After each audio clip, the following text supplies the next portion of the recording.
Le lapin paresseux. Le lapin était un grand dormeur.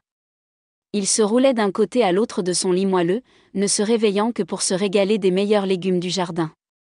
De jour en jour, il devenait plus rond et plus lourd, et la paresse l'enveloppait comme une lourde couverture.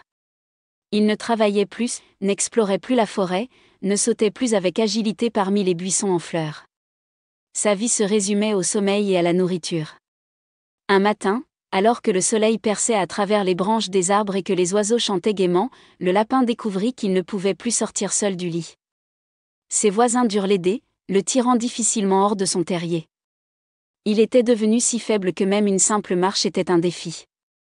Un jour, alors qu'il rampait jusqu'à la lisière de la forêt pour admirer les fleurs, il aperçut le lapin. Elle était gracieuse, avec une fourrure blanche comme neige et des yeux scintillants comme deux perles. Le lapin sentit son cœur battre plus vite. Il tomba instantanément amoureux, sans aucun doute.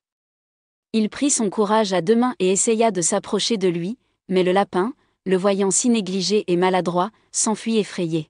« Qu'il a l'air négligé et horrible !» se dit-elle en disparaissant dans les buissons. Ce moment fut un choc pour le lapin. Cette nuit-là, il ne put dormir. Il se regarda dans le miroir et vit la cruelle vérité, il était devenu obèse, négligé et dénué de vitalité.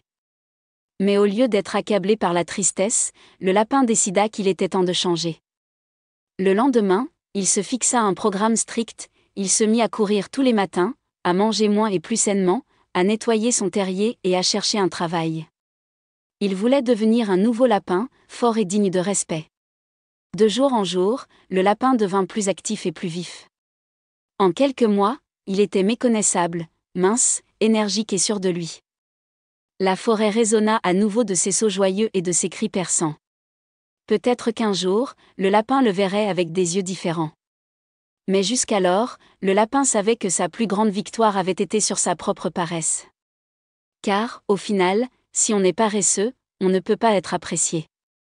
Et le lapin avait appris cette leçon à ses dépens. Fin.